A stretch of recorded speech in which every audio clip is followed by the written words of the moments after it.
So what? I saw it.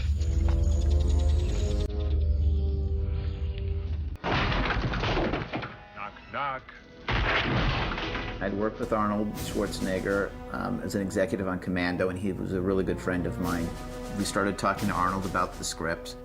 Arnold said, I think you should produce this movie. You never say no to Arnold, so I came on board, and the project was born. Arnold, look a little more toward camera. It's funny, the budget original film was like somewhere between $14 and $18 million. You can't make a movie for that amount of money in Hollywood today. But it was a less expensive time in filmmaking. It wasn't an expensive movie to make, but even at that, we ran out of money 2/3 of the way through the movie. Came back and showed the studio 2/3 of a movie and said, okay, you guys should actually finish it. So they went back and the third act was shot and there was a complete movie. The chemistry at that moment with the writers and the director and Stan Winston, and the pieces just came together. I know that a lot of filmmakers say to me that it had an impact on them, that it was one of their favorite movies from growing up. So I think that there are certain movies for all of us that when we're young are seminal experiences that keep us interested in a certain genre, that make us think in a certain way. I'm surprised that the movie has held up so well over all these years. A lot of movies, you go back and you see them, and they don't really hold up. This generation and the next generation of filmgoers, I think, find the experience of watching this movie equally satisfying.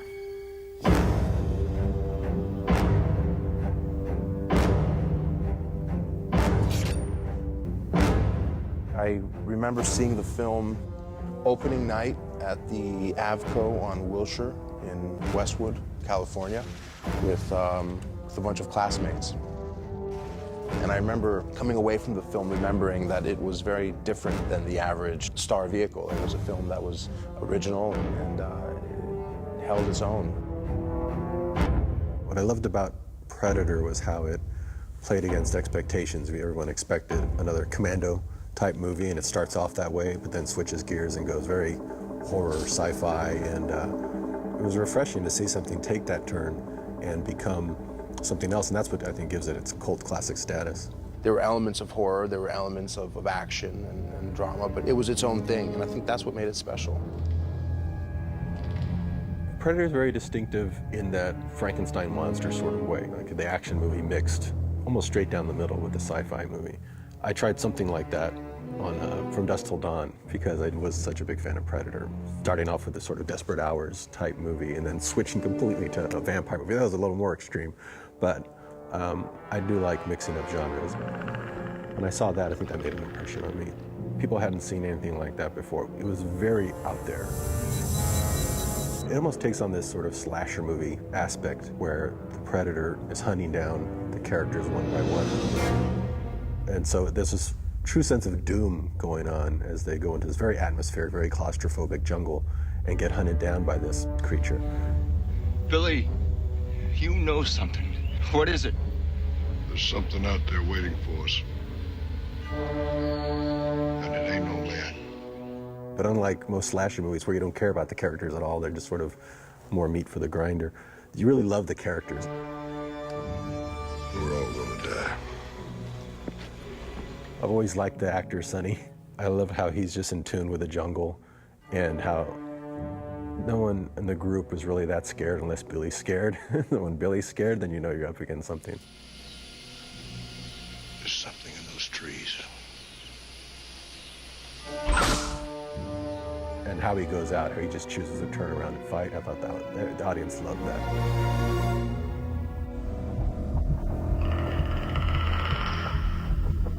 The character of the Predator itself was something that was very cool and different. The intergalactic hunter was just a very interesting take on the science fiction genre. What I think is so enduring about the Predator itself, it's humanoid, you can identify with it. People went to go see Arnold, but I think you walk away going, I think out of all those characters, I identify most with the Predator because he's a hunter, he's a powerful alpha character, and just taking him out one by one very quickly. He's pretty amazing character. I mean, when he shows up and he's got the dreadlocks and he's got the humanoid body, people had seen Alien, but they'd not seen something like this. It was closer to a human form. It was just very cool looking. What the hell are you? The most iconic scene for me is that one where he first comes out of the water and you see him for the first time. Even though it is a man in a suit, it didn't quite feel like that. It felt like it was its own being. And you didn't know what to expect because they didn't give away in the trailer that it takes its mask off. Part of the success that the first film enjoyed was supported by the slow burn. And the tension, the suspense in the film was something that you hadn't quite seen. They took their time and they made a meal out of it. When it does reach up and reveal his face, I think, that's the most iconic moment in the movie because you don't see it coming. And when he pulls off the mask, the audience is just holding their breath, wondering, what the hell does this thing look like? Suddenly, he didn't look like a man in a suit. It looked like absolutely its own creature. They found this thing on another planet, brought it here, and filmed it. That's what it felt like. I mean, it felt very real, and the audience just lost it when they saw that. What really made the first one great was that the human characters went hand in hand with the Predator, because that's the audience's in point to the movie. They have to identify with the human characters enough so that if the humans show fear, then they would show fear against what they're seeing. What makes it good, I'm not quite sure. I think that if we were to dissect it, we would probably lose some of its allure. Like everything that's great, I don't think there's a recipe for it. Great things stand the test of time, and the filmmakers really hit something special when they found it. A lot of people have said that movie was influential to them. Now, have they copied it in a way, shape, or form? I don't know that they have. But it was a movie that said to them, this is a cool genre. I want to make movies in this genre. There's stuff to do here that's really exciting and fun. For audience that grew up with the original characters or movies, if it's done successfully, they love revisiting these things and seeing them reimagined. For new audiences, though, they never saw the original ones. When you have a classic character or story, it's a classic and can always be reconfigured or retold. This was probably 1993, 94. I was getting set to do Desperado, but I had about 6 or 7 months before I was going to shoot it. And my friend over at Fox, Peter Rice, who had seen Mariachi and had read the Desperado script, they were looking to develop a new Predator. I think they'd already done Predator 2 by that point, and they just wanted to take it in a different direction. It was never for me to direct. They were just trying to find a writer to come in with a fresh approach.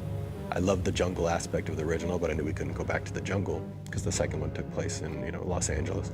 But a jungle on another planet would make more sense because that would show why the Predator was attracted to the jungle atmosphere to begin with, because maybe on their hunting planet it had similar terrain. So that's the direction I took it in. And they kind of gave me free rein to just try something. And I did. I tried a bunch of things. I just came up with a bunch of ideas. I thought, I don't have to direct this. So who cares what it's going to cost? I'll throw in everything cool that I would ever want to see in a Predator movie. Let those guys figure it out.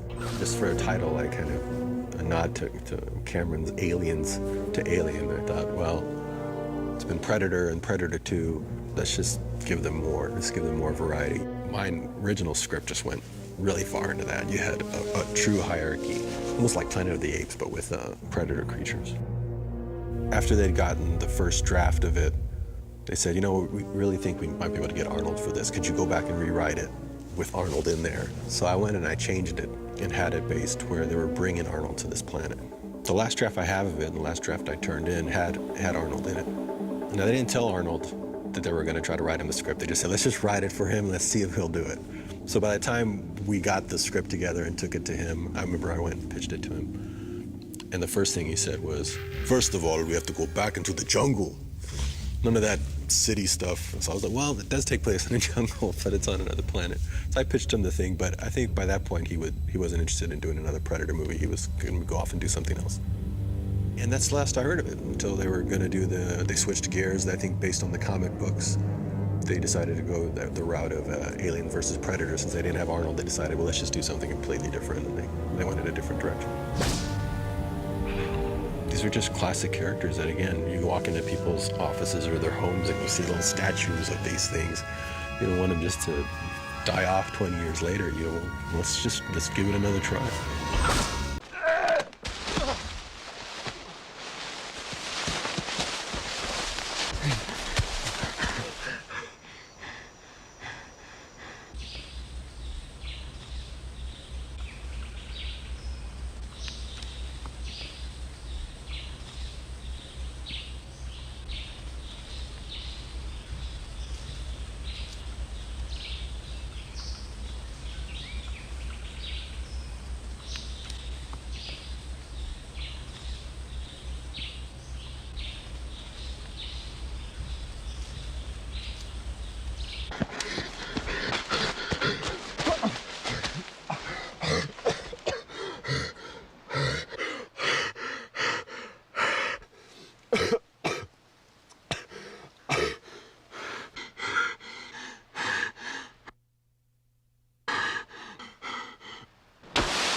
Son of a bitch is blaming me.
Thank you for clicking on our video, everybody. If you like what you saw here, please make sure you like the video and subscribe and share with your friends who like this sort of content. Joblo remains an independent company, and we appreciate all of your support.